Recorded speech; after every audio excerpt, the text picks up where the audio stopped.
지금 세상은 혼자여도 외롭지 않고 할 것도 참 많다. 친구는 분명 특정 연령대에서는 중요한 게 맞다. 10대, 20대 때는 중요하기도 하니까. 하지만 시기와 관계없이 중요한 관계는 오직 자기 자신과 가족밖에는 없다.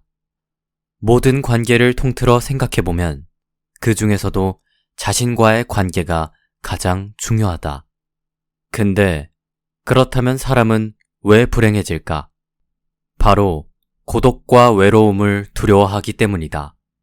하지만 자기 자신과의 관계를 잘 유지하기 위해선 반드시 고독과 외로움을 마주할 수밖에 없다. 이 세상에 진정한 친구는 없다. 남 잘 되는 거 좋아하는 사람도 없다. 사촌이 땅을 사면 배가 아프다는 말도 있지 않은가? 그러면 나이 먹고 친구 하나 없이도 잘 살려면 어떻게 해야 할까? 첫째는 당연하게도 건강부터 챙겨야 한다. 친구는 없어도 살지만 건강 없이는 살 수가 없으니까. 아파서 자기 몸 하나 건사하지 못하고 남의 손을 빌리게 되면 이보다 비참한 일이 있을까? 개인적으로는 체질에 맞는 식이요법과 간헐적 단식이 중요한 것 같다. 또 마음을 느긋하게 먹고 긍정적으로 살다 보면 건강뿐만 아니라 마인드도 어느새 좋아진다. 스트레스를 받거나 화나는 일이 있다면 목욕이나 명상, 운동으로 풀어보는 것도 괜찮다. 둘째, 나이 먹을수록 돈이 더 중요해진다. 통계에 따르면 고시원에 홀로 살고 있는 노인 인구가 처음으로 청년 인구를 넘어섰다고 한다. 고시원처럼 집이 아닌 곳에 사는 노인은 국내에 무려 10만 가구 이상이라고 한다. 형편이 어려운 어르신들은 보증금을 마련할 수가 없으니 결국 고시원에 살 수밖에 없는 게 현실이다. 평균 수명은 점점 길어지는데 돈이 없으면 그때부턴 정말 힘들어질 수밖에 없다. 한 살이라도 어릴 때 조금이라도 덜 쓰고 더 모아둬야 한다. 마지막으로 친구 하나 없이도 잘 살기 위해선 나만이 즐길 수 있는 취미를 갖는 게 참 중요하다. 내가 아는 분 중에는 은퇴하고 나서 작은 텃밭을 가꾸는 분도 있다. 물어보니 수시로 나가서 쳐다보며 식물이 자라는 모습을 보는 게 큰 즐거움이라고 했다. 옆에서 들어보니 큰 정원도 필요 없고 한 5평 정도의 작은 정원이면 은퇴하고 딱 좋다고 한다. 텃밭이 부담된다면 작은 식물 하나를 기르는 것도 취미생활 중 하나가 될 수 있다. 근데 실은 현대인들만 텃밭 가꾸기를 취미로 삼은 게 아니다. 옛날 사람들도 정원을 가꾸면서 과거 흘러가버린 세월을 생각하고 마음을 가꿔왔다고 한다. 지금부터는 책 정원의 철학자를 통해 수천 년 전의 철학자들이 어떻게 텃밭을 일구고 또 마음을 다스렸는지 같이 배워보도록 하자.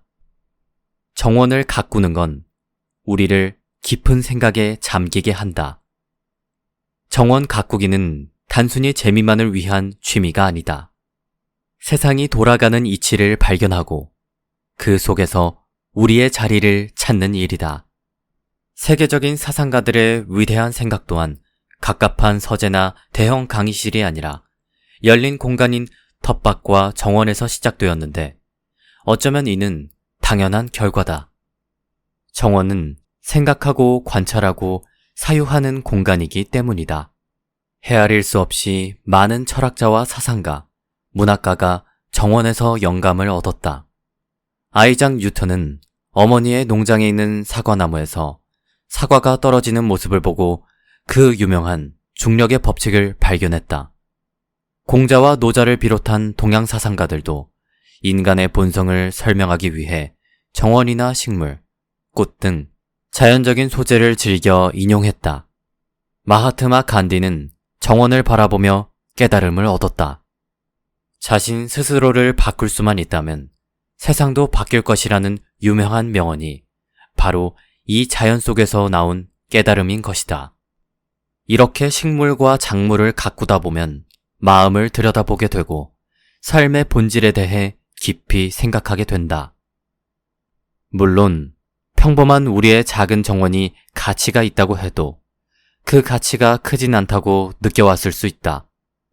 창가에 화분을 모아두고 나무 한 그루를 심는 게 정말 가치가 있을까? 그런 행동이 세상에 무슨 차이를 낳는단 말인가? 그러나 무턱대고 비관하다 보면 엄연히 존재하는 진실된 가치를 볼 수 없다. 창가에 식물과 땅에 심은 나무는 우리 주변의 공기를 정화하고 곤충과 여러 생명들을 불러들이며 보는 사람들에게 즐거움을 준다. 게다가 이 영향력은 전파되어 옆에 이웃들까지 덩달아 화초를 가꾸고 나무를 심게 한다. 이런 행위 자체가 세상의 문제를 해결하진 않는다. 하지만 씨앗 하나의 힘은 이처럼 놀랍고 위대하다. 뿐만 아니라 정원에 있으면 올바른 삶의 관점을 얻게 된다. 이게 우리가 정원에 끌리는 이유일 것이다. 머릿속이 일상의 걱정과 문제로 가득 차 있을 때 사방이 막힌 공간에서 벗어나 탁 트인 곳으로 가면 중요한 일에 더 쉽게 집중할 수 있다.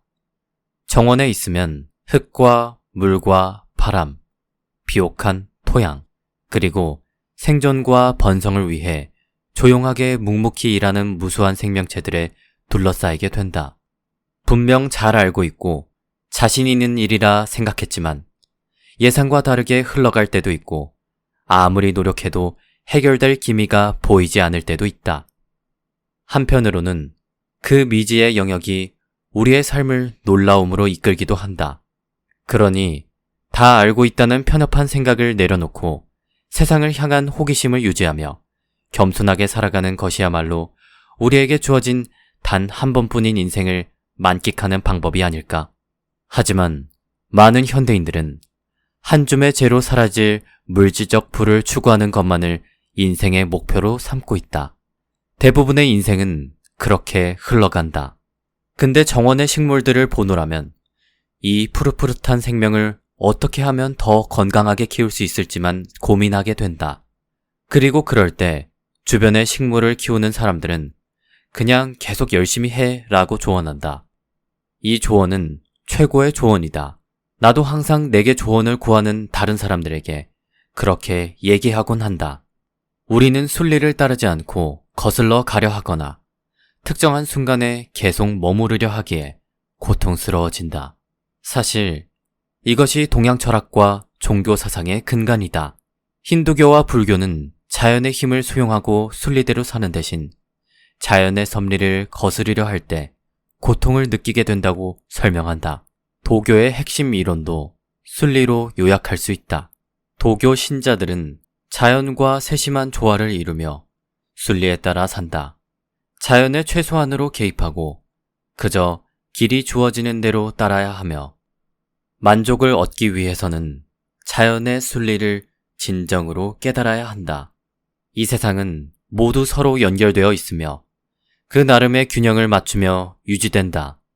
그래서 반복되는 현상을 관찰하면 세상의 이치를 알 수 있다.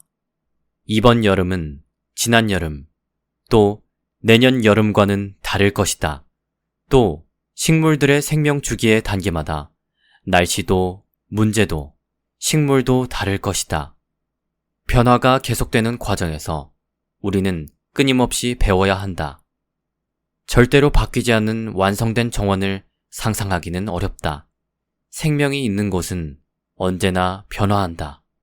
우주의 순리를 거스를 수 없는 것처럼 누구도 그 명백한 자연의 변화에 저항할 수 없다. 그 과정을 겸허히 받아들이는 자만이 내면의 평화와 만족감을 얻을 수 있을 것이다. 햇볕, 비, 바람, 구름. 그날의 날씨가 좋은 날씨인지 나쁜 날씨인지는 지금 정원에 그 날씨가 필요한지 아닌지에 달려있다. 정원을 돌보다 보면 되게 유연하게 생각하는데 익숙해진다. 날씨를 좋다, 나쁘다라는 윤리적인 기준으로 묘사하는 건 지나치게 단순한 설명이다. 실은 좋고 나쁨이라는 건 맥락에 따라 달라진다. 그러니 텃밭을 가꿀 땐 날씨를 크게 염려하지 않는 태도가 더 중요하다. 마찬가지로 우리 삶에서도 절대적으로 좋거나 나쁜 상황은 없다는 걸 알아야 한다. 좋은 날씨는 상황에 따라 달라진다. 가뭄이 한창이라면 비 예보에 열광할 것이다. 봄날에는 차갑고 눅눅한 땅을 건조할 만한 따뜻하고 볕이 드는 날씨도 그에 못지않게 환영받는다. 어떤 사람들은 건조하고 추운 겨울을 끔찍이 싫어할지 모르지만 겨울이 추우면 해충과 질병이 사라지고 이듬해 골치 아픈 문제가 덜 생긴다. 추운 겨울은 우리를 더욱 강하고 굳세게 한다. 사실 정원사처럼 무언가를 길러내는 사람들은 만족을 모른다는 말을 자주 듣는다. 몇 주간 해가 나면 너무 건조하다고 투덜대고 몇 주간 비가 오면 식물들이 물에 잠기고 민달팽이를 비롯한 여러 문제가 생긴다고 불평하니 말이다. 사랑스러운 식물들을 길러내는 가장 이상적인 조건이란 볕과 비를 적당히 누리는, 즉 볕도 비도 지나치지 않은 상태이기 때문이다. 하지만 우리에게 좋지 않은 영향을 끼친다고 생각하는 것들에 대해 조금 더 유연하게 생각할 필요가 있다. 계절뿐 아니라 정원을 살아가는 모든 식물과 잡초, 작은 동물들에 대한 판단도 마찬가지다. 날씨와 식물, 그리고 우리가 흔히 해충으로 여기는 모든 생명에 대해 좋고 나쁨을 판단하는 것보다 그 상황에서 우리가 어떤 행동을 할 것인지를 더 고민해야 한다. 박테리아나 곰팡이처럼 우리를 공격하는 무언가를 삶에서 완전히 추방하려 한다면 이러한 행동은 과연 옳다고 할 수 있을까? 나쁜 식물이라고 하는 잡초는 알고 보면 단지 자리를 잘못 잡은 좋은 식물이다.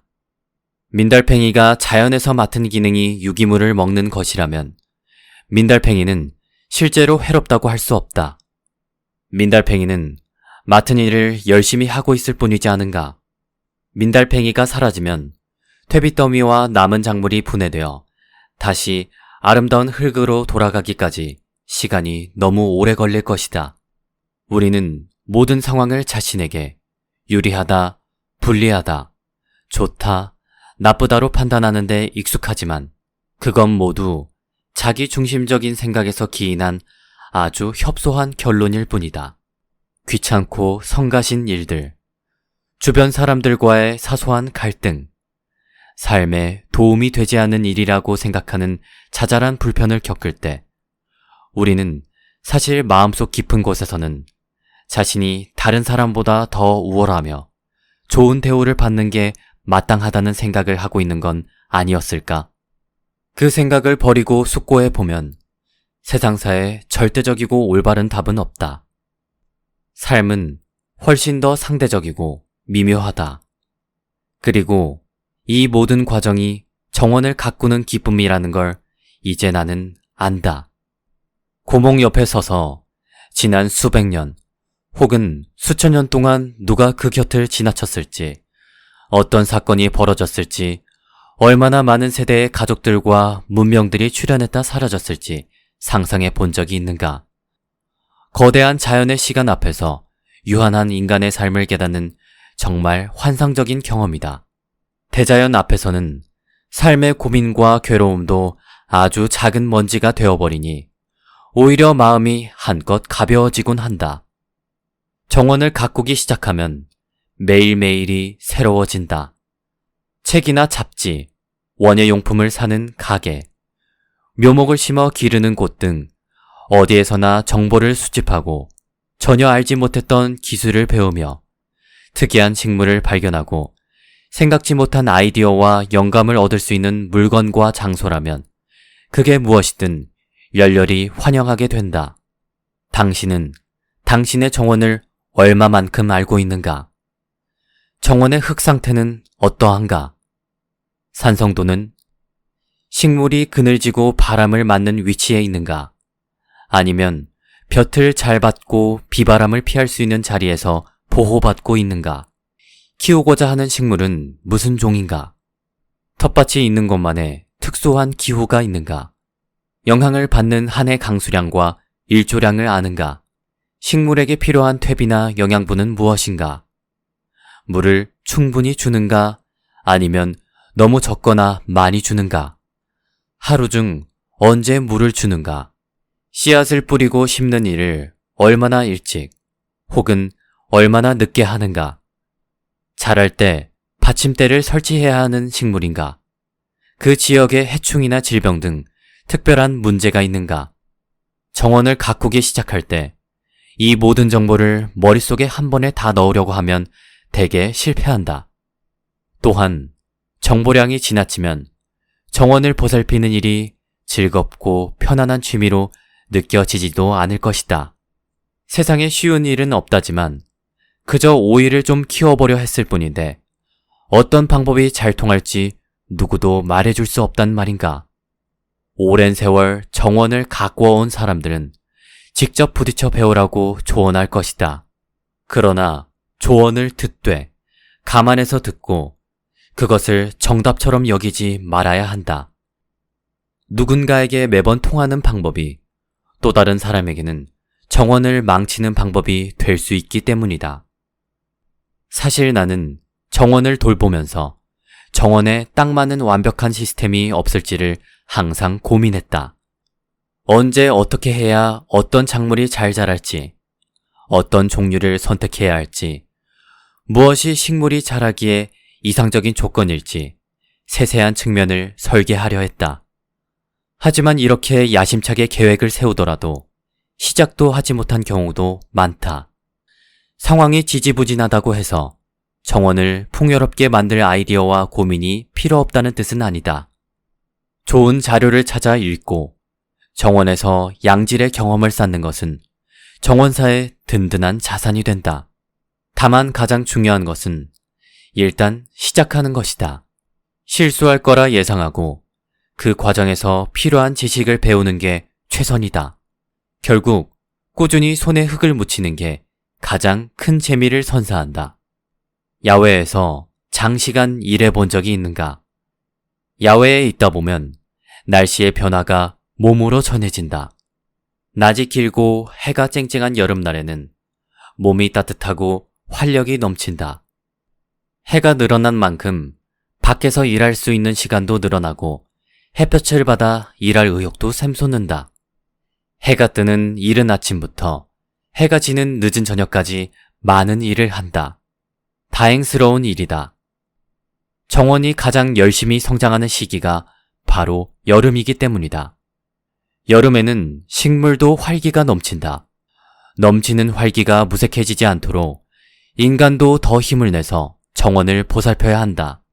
쓰러지거나 꺾이지 않고 특정한 방향으로 잘 자라나도록 줄기를 잡아주고 식물을 키워내느라 진이 빠진 토양에 물을 듬뿍 주고 무르익은 과실을 따야 한다. 무성한 잡초와 늘어나는 해충들의 공격에서 식물을 지키려면 우리의 손발도 그만큼 바빠야 한다. 반대로 기온이 떨어지고 낮의 길이가 짧아지는 겨울이면 인간의 에너지 수준도 떨어진다. 해야 할 일을 처리하고 다음 시기를 미리 계획하고 여름에 해결할 시간이 없었던 일들을 해치우려 하지만 쌀쌀한 바람이 부는 추운 겨울날이면 정원사도 대개 집에만 있거나 정원과 마찬가지로 휴면기에 들어간다. 우리는 계절의 변화에 발맞춰 야외 정원을 가꾸어야 한다. 그게 야외 정원을 가꾸는 매력적인 점 중 하나다. 정원이 휴면기에서 활기 넘치는 시기로 넘어갔다가 다시 휴면기로 바뀌는 1년 내내 단 하루도 같은 날을 찾아볼 수 없기 때문이다. 노련한 정원사들은 이렇게 말한다. 지금 이곳에 무엇이 필요한지, 당신이 무엇을 해야 하는지를 정원이 말해준다고 말이다. 이를테면 정원 일에 충분히 익숙해졌을 때 바빠질 봄과 여름에 대비하여 겨울의 에너지를 비축하고 볕이 좋을 때 건초를 만들고 다가올 추운 날들을 보내기 위해 또 무엇을 준비해야 하는지 저절로 깨닫게 될 것이다. 잡초가 자라나고 해충과 질병이 출현하는 것은 정원이 당신과 소통하고 있다는 신호다. 사실 우리는 모두 좋은 삶을 살고자 하는 강한 욕구를 품고 있다. 지금 이 나이에는 사회적으로 어느 정도 이뤘어야 한다고, 앞으로는 무엇을 준비해야 한다고 말하는 대도시에서의 삶을 잠시 잊고 그저 자신이 하는 일에 만족감을 느끼며 살고자 한다. 자신만의 훌륭한 삶, 고결한 삶을 살고자 하는 욕구는 심지어는 고대 그리스인들에게도 있었다고 한다. 이렇게 작은 텃밭을 가꾸어 나간다는 건 우리를 깊은 생각에 잠기게 한다. 식물과 교감하는 것은 생명과 우주를 들여다보는 일이다. 생명이 있는 곳에 길들여지지 않은 자연이 있다. 그곳에서는 언제나 멋지고 놀라운 일들이 발생한다. 생명은 아주 작은 씨앗에서 비롯된다. 그리고 그 작은 씨앗은 성장하고 번성할 기회가 오기를 오매불망 기다리고 있다. 모든 위대한 일이 씨앗 하나에서 시작되는 것처럼 여러분도 오늘부터 삶을 변화시키기 위해 작은 것부터 하나씩 실천해 나가는 건 어떨까? 지금까지의 글은 책 정원의 철학자에서 가져왔다.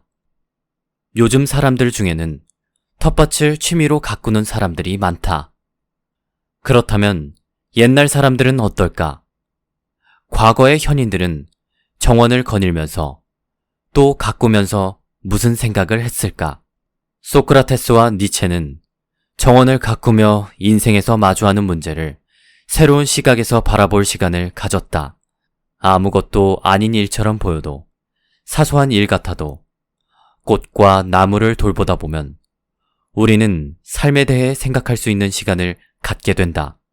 꽃이 피고 열매 맺고 또 시드는 과정을 보다 보면 우리 인생도 결국은 순리대로 흘러간다는 사실을 깨달을 수 있게 된다. 나는 평소 삶의 공허함을 많이 느끼곤 했다. 돈을 벌어도 이 돈이 뭐라고 가족과의 시간까지 줄여가며 돈을 벌었을까 생각이 들었다. 한편으론 이 짧은 인생이 정말로 무의미한 건 아닐까 하는 느낌까지 가지고 있었다. 내가 진짜 꿈꿔왔던 어른의 모습은 이게 아니라는 생각도 많이 했다. 그래서 이 책을 집어들었던 것 같다. 이 영상을 보는 분들 중에서도 무기력하고 공허하고 모든 게 의미 없는 것처럼 느껴지는 분이 있다면 한 번쯤 책 정원의 철학자를 종이책으로 읽어볼 것을 권해드리고 싶다. 정원의 철학자를 통해 공허했던 마음에 따뜻하고 다정한 위로를 선물 받을 수 있을 것이다.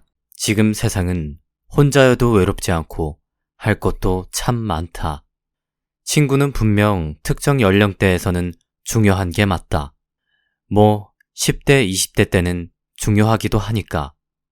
하지만 시기와 관계없이 중요한 관계는 오직 자기 자신과 가족밖에는 없다. 모든 관계를 통틀어 생각해보면 그 중에서도 자신과의 관계가 가장 중요하다. 근데 그렇다면 사람은 왜 불행해질까? 바로 고독과 외로움을 두려워하기 때문이다. 하지만 자기 자신과의 관계를 잘 유지하기 위해선 반드시 고독과 외로움을 마주할 수밖에 없다. 이 세상에 진정한 친구는 없다. 남 잘 되는 거 좋아하는 사람도 없다.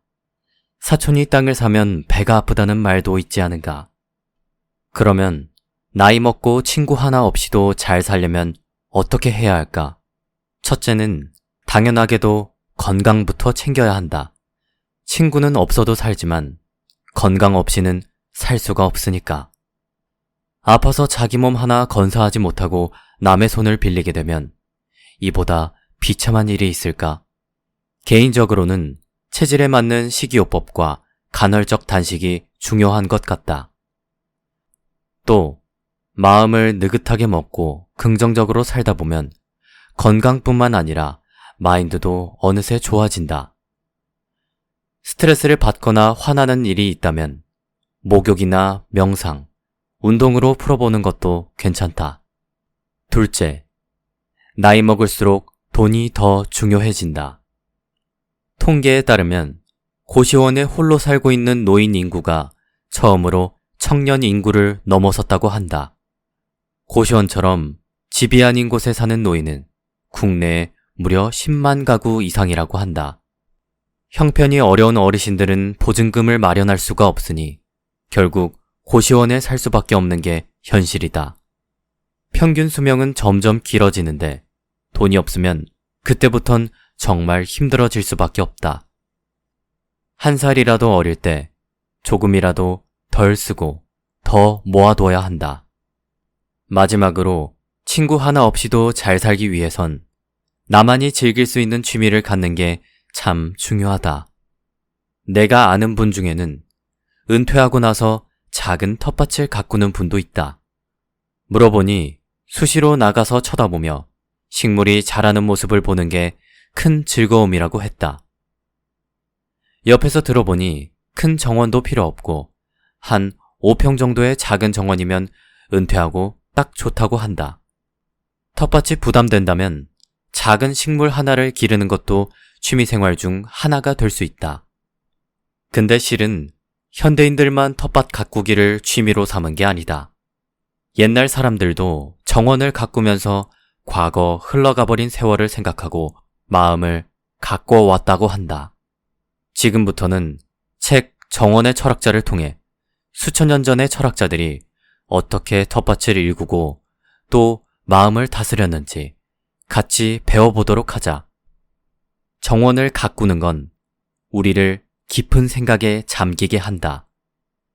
정원 가꾸기는 단순히 재미만을 위한 취미가 아니다.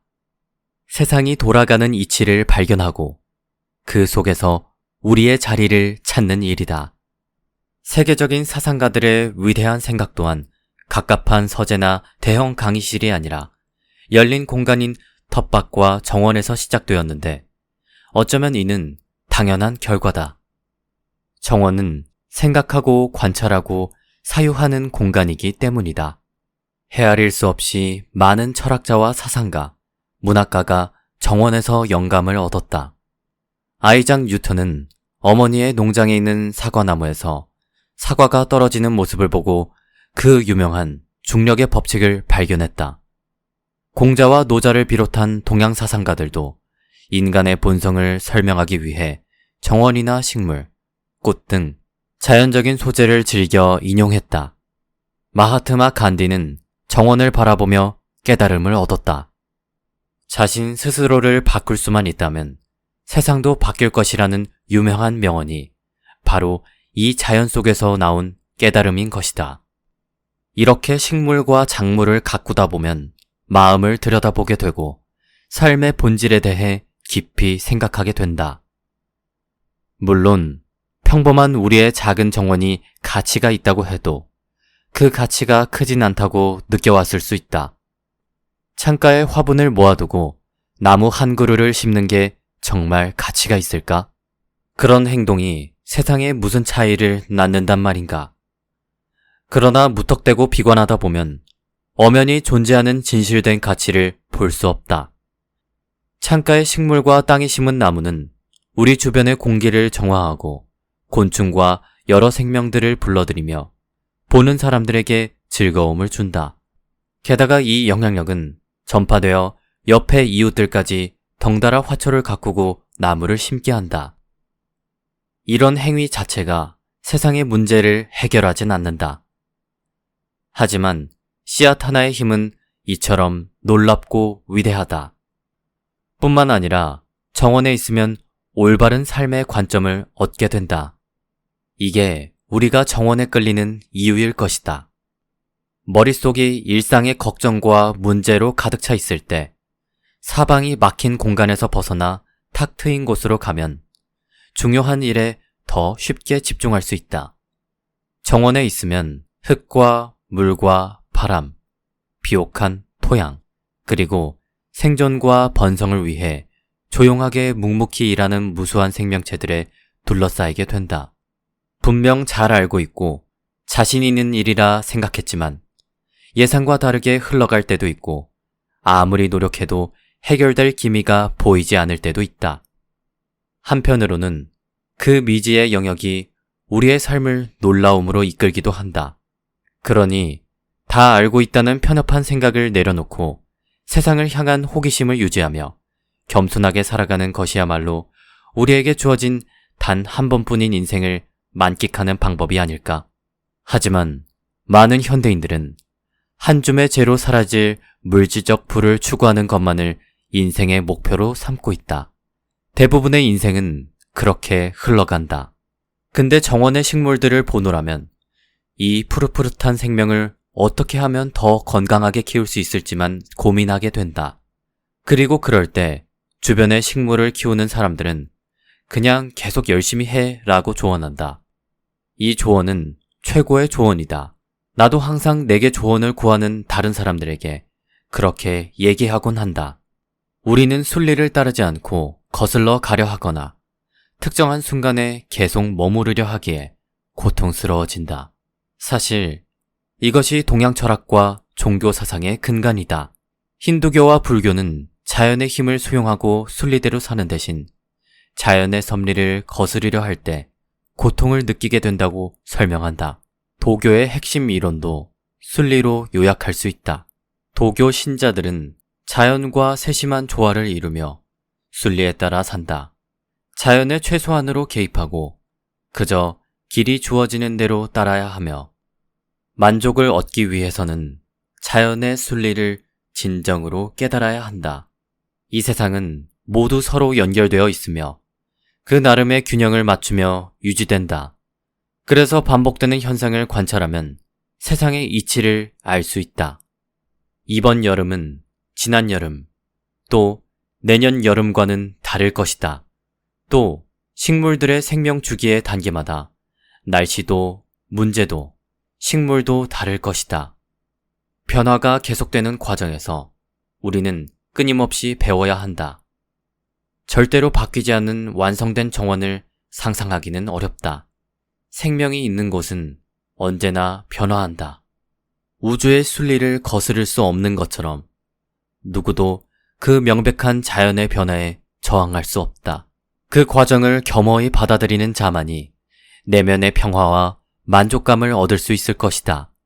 햇볕, 비, 바람, 구름. 그날의 날씨가 좋은 날씨인지 나쁜 날씨인지는 지금 정원에 그 날씨가 필요한지 아닌지에 달려있다. 정원을 돌보다 보면 되게 유연하게 생각하는데 익숙해진다. 날씨를 좋다, 나쁘다라는 윤리적인 기준으로 묘사하는 건 지나치게 단순한 설명이다.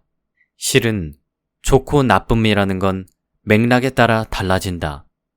그러니 텃밭을 가꿀 땐 날씨를 크게 염려하지 않는 태도가 더 중요하다. 마찬가지로 우리 삶에서도 절대적으로 좋거나 나쁜 상황은 없다는 걸 알아야 한다. 좋은 날씨는 상황에 따라 달라진다. 가뭄이 한창이라면 비 예보에 열광할 것이다. 봄날에는 차갑고 눅눅한 땅을 건조할 만한 따뜻하고 볕이 드는 날씨도 그에 못지않게 환영받는다. 어떤 사람들은 건조하고 추운 겨울을 끔찍이 싫어할지 모르지만 겨울이 추우면 해충과 질병이 사라지고 이듬해에 골치 아픈 문제가 덜 생긴다. 추운 겨울은 우리를 더욱 강하고 굳세게 한다. 사실 정원사처럼 무언가를 길러내는 사람들은 만족을 모른다는 말을 자주 듣는다. 몇 주간 해가 나면 너무 건조하다고 투덜대고 몇 주간 비가 오면 식물들이 물에 잠기고 민달팽이를 비롯한 여러 문제가 생긴다고 불평하니 말이다. 사랑스러운 식물들을 길러내는 가장 이상적인 조건이란 볕과 비를 적당히 누리는, 즉 볕도 비도 지나치지 않은 상태이기 때문이다. 하지만 우리에게 좋지 않은 영향을 끼친다고 생각하는 것들에 대해 조금 더 유연하게 생각할 필요가 있다. 계절뿐 아니라 정원을 살아가는 모든 식물과 잡초, 작은 동물들에 대한 판단도 마찬가지다. 날씨와 식물, 그리고 우리가 흔히 해충으로 여기는 모든 생명에 대해 좋고 나쁨을 판단하는 것보다 그 상황에서 우리가 어떤 행동을 할 것인지를 더 고민해야 한다. 박테리아나 곰팡이처럼 우리를 공격하는 무언가를 삶에서 완전히 추방하려 한다면 이러한 행동은 과연 옳다고 할 수 있을까? 나쁜 식물이라고 하는 잡초는 알고 보면 단지 자리를 잘못 잡은 좋은 식물이다. 민달팽이가 자연에서 맡은 기능이 유기물을 먹는 것이라면 민달팽이는 실제로 해롭다고 할 수 없다. 민달팽이는 맡은 일을 열심히 하고 있을 뿐이지 않은가? 민달팽이가 사라지면 퇴비더미와 남은 작물이 분해되어 다시 아름다운 흙으로 돌아가기까지 시간이 너무 오래 걸릴 것이다. 우리는 모든 상황을 자신에게 유리하다, 불리하다, 좋다, 나쁘다로 판단하는 데 익숙하지만 그건 모두 자기 중심적인 생각에서 기인한 아주 협소한 결론일 뿐이다. 귀찮고 성가신 일들, 주변 사람들과의 사소한 갈등, 삶에 도움이 되지 않는 일이라고 생각하는 자잘한 불편을 겪을 때 우리는 사실 마음속 깊은 곳에서는 자신이 다른 사람보다 더 우월하며 좋은 대우를 받는 게 마땅하다는 생각을 하고 있는 건 아니었을까? 그 생각을 버리고 숙고해 보면 세상사에 절대적이고 올바른 답은 없다. 삶은 훨씬 더 상대적이고 미묘하다. 그리고 이 모든 과정이 정원을 가꾸는 기쁨이라는 걸 이제 나는 안다.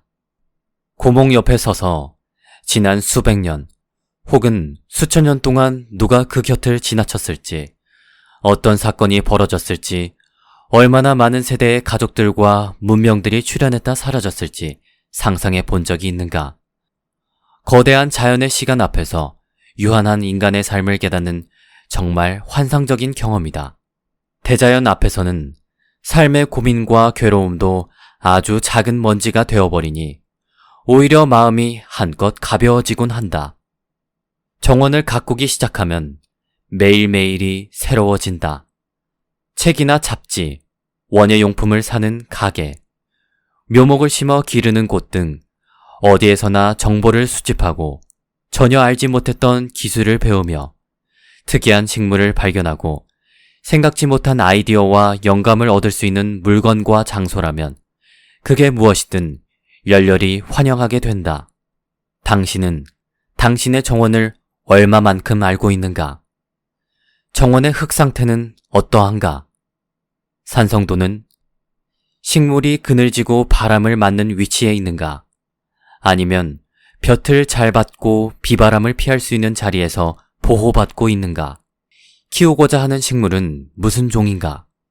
텃밭이 있는 곳만에 특수한 기후가 있는가? 영향을 받는 한 해 강수량과 일조량을 아는가? 식물에게 필요한 퇴비나 영양분은 무엇인가? 물을 충분히 주는가? 아니면 너무 적거나 많이 주는가? 하루 중 언제 물을 주는가? 씨앗을 뿌리고 심는 일을 얼마나 일찍 혹은 얼마나 늦게 하는가? 자랄 때 받침대를 설치해야 하는 식물인가? 그 지역의 해충이나 질병 등 특별한 문제가 있는가? 정원을 가꾸기 시작할 때 이 모든 정보를 머릿속에 한 번에 다 넣으려고 하면 대개 실패한다. 또한 정보량이 지나치면 정원을 보살피는 일이 즐겁고 편안한 취미로 느껴지지도 않을 것이다. 세상에 쉬운 일은 없다지만 그저 오이를 좀 키워보려 했을 뿐인데 어떤 방법이 잘 통할지 누구도 말해줄 수 없단 말인가. 오랜 세월 정원을 가꾸어온 사람들은 직접 부딪혀 배우라고 조언할 것이다. 그러나 조언을 듣되 감안해서 듣고 그것을 정답처럼 여기지 말아야 한다. 누군가에게 매번 통하는 방법이 또 다른 사람에게는 정원을 망치는 방법이 될 수 있기 때문이다. 사실 나는 정원을 돌보면서 정원에 딱 맞는 완벽한 시스템이 없을지를 항상 고민했다. 언제 어떻게 해야 어떤 작물이 잘 자랄지, 어떤 종류를 선택해야 할지, 무엇이 식물이 자라기에 이상적인 조건일지 세세한 측면을 설계하려 했다. 하지만 이렇게 야심차게 계획을 세우더라도 시작도 하지 못한 경우도 많다. 상황이 지지부진하다고 해서 정원을 풍요롭게 만들 아이디어와 고민이 필요 없다는 뜻은 아니다. 좋은 자료를 찾아 읽고 정원에서 양질의 경험을 쌓는 것은 정원사의 든든한 자산이 된다. 다만 가장 중요한 것은 일단 시작하는 것이다. 실수할 거라 예상하고 그 과정에서 필요한 지식을 배우는 게 최선이다. 결국 꾸준히 손에 흙을 묻히는 게 가장 큰 재미를 선사한다. 야외에서 장시간 일해본 적이 있는가?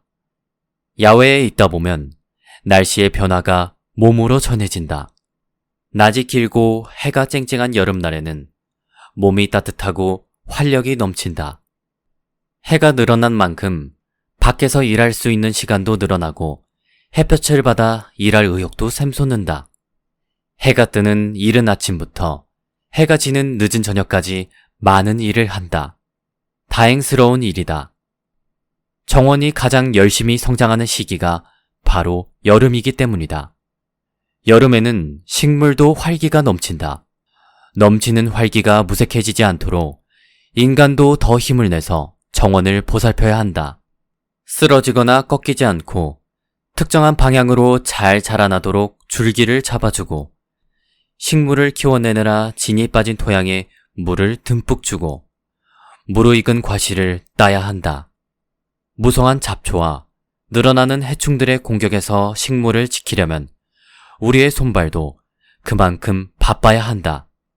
반대로 기온이 떨어지고 낮의 길이가 짧아지는 겨울이면 인간의 에너지 수준도 떨어진다.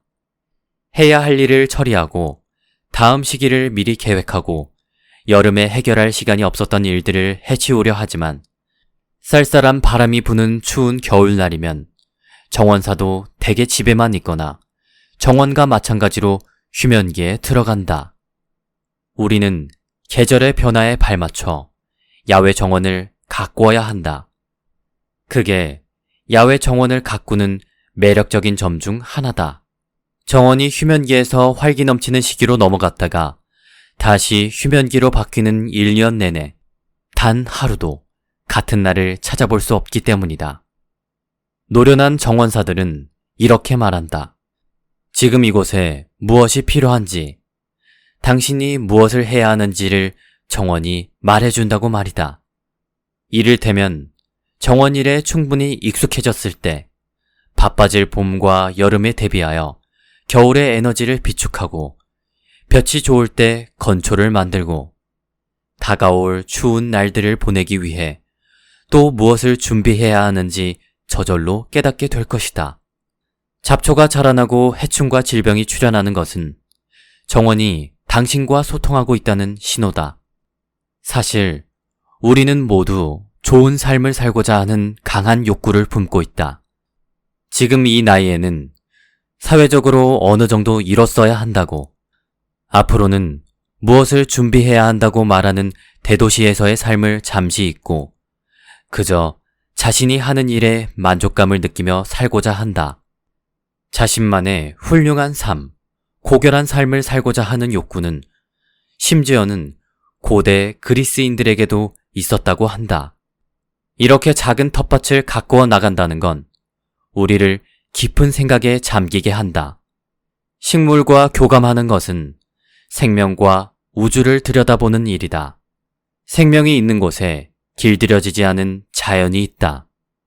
그곳에서는 언제나 멋지고 놀라운 일들이 발생한다.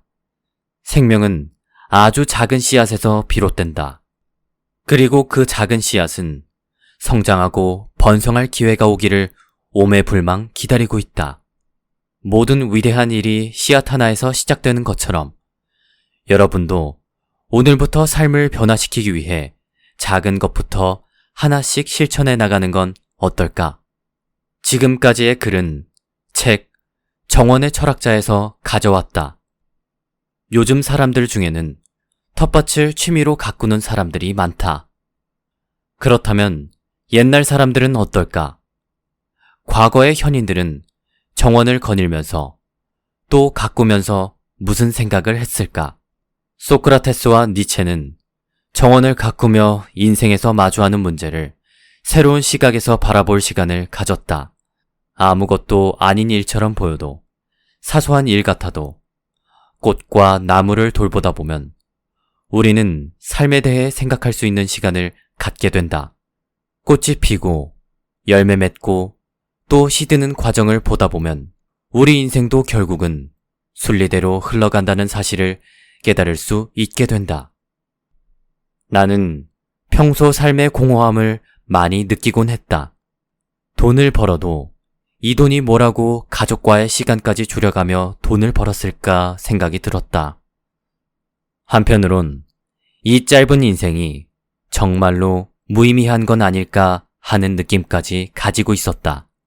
내가 진짜 꿈꿔왔던 어른의 모습은 이게 아니라는 생각도 많이 했다. 그래서 이 책을 집어들었던 것 같다. 이 영상을 보는 분들 중에서도 무기력하고 공허하고 모든 게 의미 없는 것처럼 느껴지는 분이 있다면 한 번쯤 책 정원의 철학자를 종이책으로 읽어볼 것을 권해드리고 싶다. 정원의 철학자를 통해 공허했던 마음에 따뜻하고 다정한 위로를 선물 받을 수 있을 것이다.